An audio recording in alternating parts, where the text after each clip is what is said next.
श्री स्वामी समर्थ. स्वामी समर्थ महाराज श्रीपाद वल्लभ व श्री नरसिंह सरस्वती यांच्यानंतरचे भगवान श्री दत्तात्रयांचे हे तिसरे पूर्णावतार. श्री स्वामी समर्थ या षडाक्षरी मंत्राचा नेमका अर्थ आज आपण जाणून घेऊया.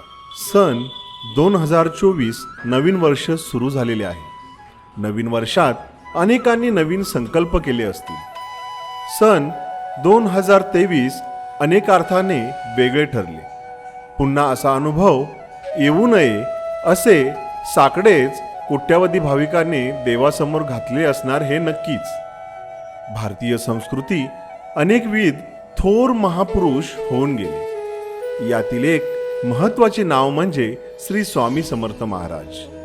स्वामींच्या चरित्राचा एकंदर आढावा घेण्यास त्यात अनेक चमत्कारिक प्रसंग आल्याचे आपल्याला पाहावयास मिळते. मात्र केवळ चमत्कारात न अडकता प्रत्येकाने समर्थ व्हावे आणि आपल्या आयुष्यात सकारात्मक चमत्कार घडवावेत ही स्वामी समर्थ यांची खरी शिकवण आहे.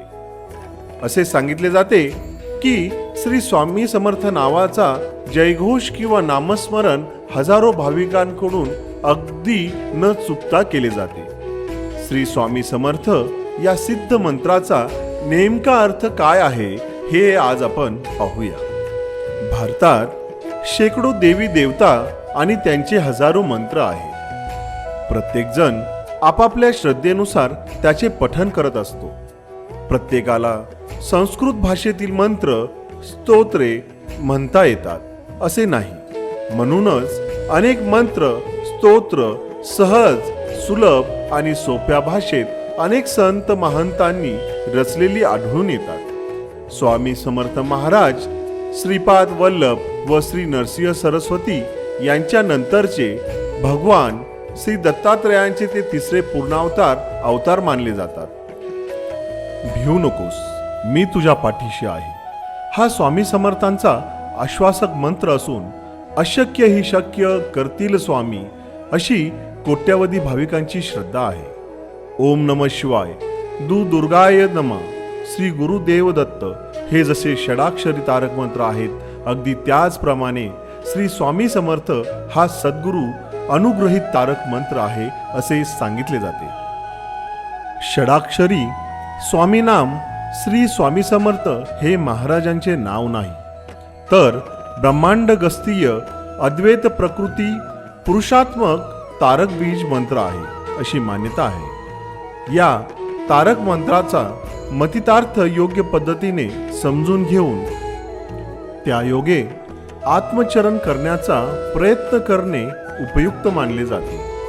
श्री स्वामी समर्थ मधील श्री म्हणजे स्वयं श्रीपाद विराजित सद्गुरु भगवान दत्तात्रेय स्वामी महाराज. स्वामी शब्दांची फोड केल्यास स्वा अधिक मी अशी होते. यातील स्वा म्हणजे भस्म करणे अथवा आत्मसमर्पित करणे असा त्याचा अर्थ आहे. मी म्हणजे माझे अज्ञान, अहंभाव, रिपुगण व ईर्ष्या. अर्थात स्वामी म्हणजे माझा मीपणा स्वा करा. समर्थ म्हणजे संसार रूपी भवसागर सहज तारून येण्यासाठी माझे स्वयंभू शिवत्व जागृत करा. याचाच अर्थ असा की श्री स्वामी समर्थ म्हणजे श्रीपाद विराजित भगवान दत्तात्रेय स्वामी महाराज माझे मीपण भस्म करून स्वयंभू शिव तत्व सद्गुरु कुपे अंकित करा असा श्री स्वामी समर्थ या सद्गुरु ब्रह्मवाचक षडाक्षरी तारक बीज मंत्राचा भावार्थ आहे असे सांगितले जाते. श्री स्वामी समर्थ. श्री स्वामी समर्थ. श्री स्वामी समर्थ.